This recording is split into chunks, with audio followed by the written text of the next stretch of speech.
So after 2 years of owning the Zygu G90 radio, I've experienced very few problems. The operating software seems to be stable and work well. However, at the very beginning of the video, you'll notice this light was flashing fast and the screen was dark before it booted up. That's new. That never actually used to happen. It doesn't seem to affect the radio at all. It still boots up, fires up, and goes to work. But that rapid flashing button, I'm really not sure what why it's doing that. And of course, once it's been powered up, that's how it would normally power up. Although if it's been off for a while, you go to power it up for about 15 or 20 seconds. Again, this button will flash, or this light will flash very rapidly.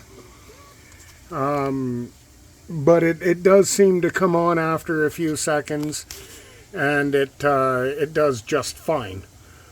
Right now we're monitoring 7.100, and we're waiting for the Aurora afternoon net, which will be starting shortly.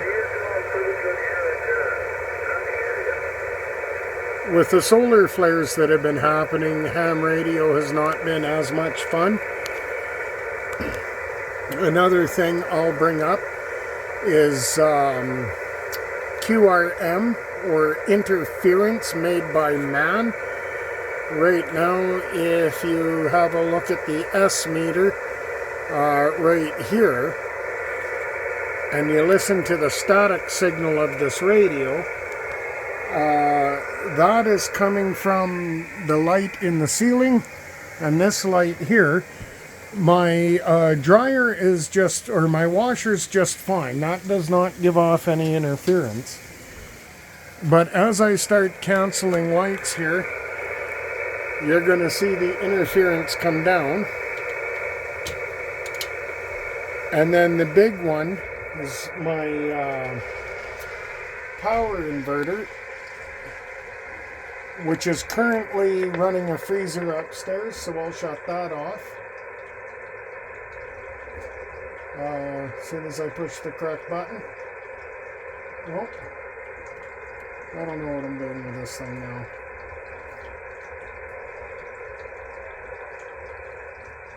There we go, it'll shut off here shortly.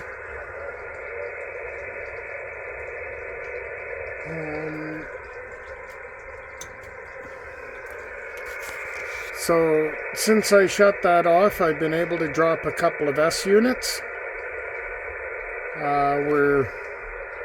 We're down around 5. Hard to see, I'm wearing the wrong glasses for this. But once we turn it on and start powering some systems,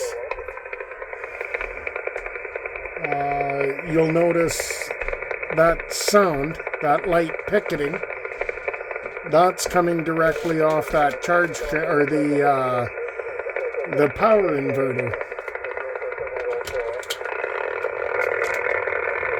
You can see that change too. There's not a whole lot I can do about it except shut the light off, shut the power inverter off. This is the power inverter causing it. It's connected to my off-grid solar system, which runs on these two large LiPo4 batteries. These are 320 amp hours each. This is a very new power inverter to me, and I'm still investigating it. It is, I don't want to say it's a pure sine wave. I'll just say it's a clean sine wave, in that these fluorescent lights, they really do not like modified sine wave. I have modified sine wave and pure sine wave inverters. These lights are terrible with the modified. You have to run a few extra draws to thin it out, thin out the ripple.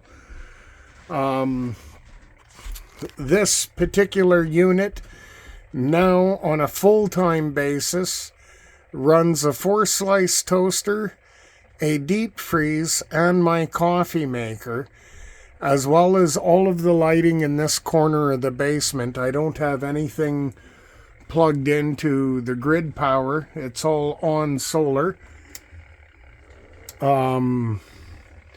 It's all, this whole corner of the basement is just, you know, my off-grid hobby. This solar system is definitely not meant to take my house off-grid. It's a 12-volt system. You want to start taking your house off of grid, you got to go 48 volts and really ramp it up from what I'm playing with here. This is more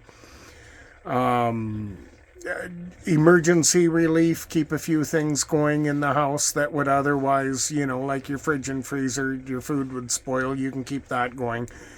Internet connection, TV, the odd light, you're going to be fine. To run your whole house, absolutely not even close. This is far too small of a system for that. But this system wasn't meant to take my house off of grid.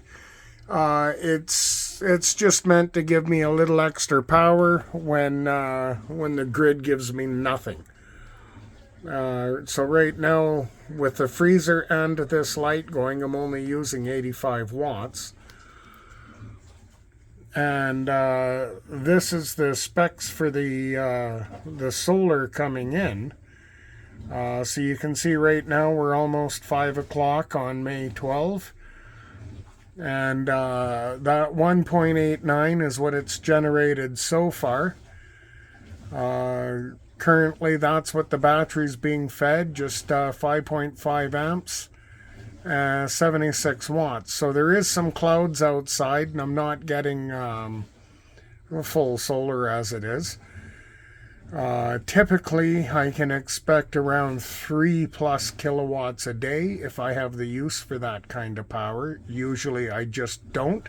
Again, this is a backup off-grid system, not a full-time grid tie system. You can see how the clouds have cleared, and I'm getting far more amperage into the battery now. So far, I've had no problems with this system. It is under constant test. So, you know, if this system fails, the grid is still working. This is just a test. If the grid fails, you know, the freezers will never know because they're not connected to it anyway. And that's my big old 100 amp hour MPPT charge controller. The last video I did was with some older charge controllers. I did a video on series and versus parallel, so go ahead and check that out. Anyway, that's about all I have for this video. I just thought I would do a quick video on interference over the HF radio, as well as, you know, after 2 years of owning a G90 HF radio, some of my experience. And as I said at the beginning of the video, this is pretty rock solid kit. I'll do a more in-depth video on just the G90 and portable operations, maybe next weekend. I think I have my time booked, but if I don't, I'll get around to the video. And if I do, you guys can just, you know, wait longer. Anyway, that's all I have for now. Thank you for watching.